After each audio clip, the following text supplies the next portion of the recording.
Africa's sovereign debt has hit $2.14 trillion, with 22 countries at high risk and 4 in default, including Ghana.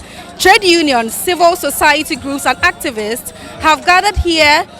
They started a rally actually from Circle or Brassport through to National Theatre, then finally at the Blaster Square, and they are calling for an end to an unjust debt and exploitative trade systems.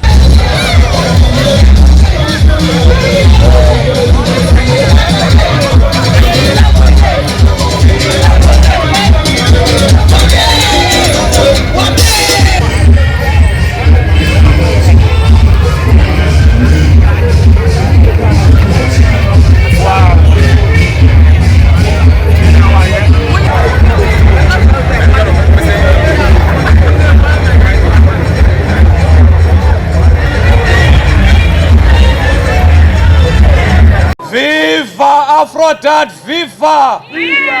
Viva the unity of Africa, viva! Viva! Forward with unity, forward! Forward! Down with imperialism, down! Amuka Africa! Amuka Africa! You're not loud enough! Amuka Africa! Amuka Africa! We don't owe! We would be! Amanda! Honorable Minister, thank you very much for gracing a People's Solidarity March, a Pan-African People's Solidarity March against debt in favor of reparations. And we salute the wonderful people of Ghana for championing this year of reparations. Forward, reparations, forward! We don't owe, so we don't pay. French and no. In line with African Union Lomé Declaration on Debt and the ITC Africa Position Paper on Debt, we call on Ghana to deliver this petition to all creditors with the following demands. And our core demands are as follows. 1. Total and unconditional cancellation of Africa's unsustainable external debts as an act of reparative justice. Free resources must be channeled into jobs, wages, social protection, climate resilience, and structural transformation. 2. A standalone union sovereign debt workout framework, replacing the third G20 common framework with strict timelines, automatic standstills, binding participation of private creditors, and a neutral tribunal. Number 3. An African doctrine on debt, exempting climate resilience and security spending from debt sustainability tests, recalibrating thresholds of reflect growth and demographics, and ensuring automatic standstills during shocks. 4. Africa's financial safety net by 2027, operationalize an African monetary and stability fund, an African financial stability mechanism, and an African credit rating agency to counter creditor bias. 5. Transparency and accountability. Publish every loan agreement. Release quarterly debt versus social spending scorecards. Enforce parliamentary approval and independent union and civil society. And audits for all borrowing. Parliamentary oversight for all borrowing is also required. 6. Curb predatory practices at law voucher funds. Compel all creditors, bilateral, multilateral, and private, to provide comparable treatment in restructurings. 7.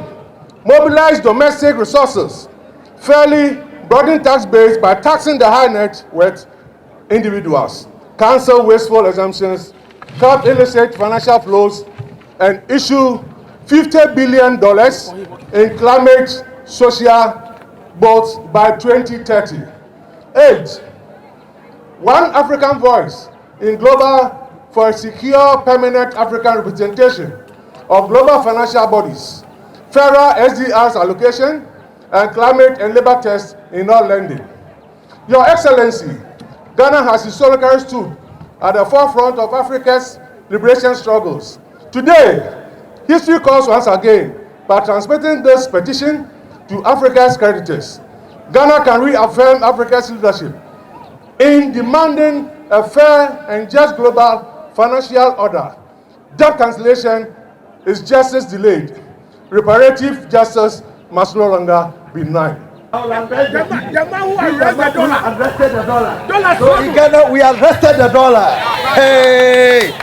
And so, if the time has come for us to preserve our countries, then there's the need to do something or give a lower weight to our security spendings in the debt sustainability analysis. But let me conclude by making this point. I think the time has come for us to also pay attention to what constitutes the debt service as a percentage to revenue. The Secretary General made a statement that a number of African countries are spending 50% of its revenue in the servicing of our debt. This is largely also because we are borrowing too expensive. Why should African countries borrow so expensive as compared to its peers in other parts of the world? Why should it be? Why should the risk premium for African countries be so different from Europe, America, and other parts of the world? Why should that be? And because we are borrowing so expensive, we have so little debt, but the debt servicing cost is so expensive. And so maybe the time has come for us to look at what constitutes the cost, the spread that adds to the debt servicing cost for African countries. And so, Mr. Secretary General, this has come at the right time, and it's happening nowhere else than the Blaster Square. This is where Dr. Nkommo stood and announced independence for Ghana and the other part of Africa.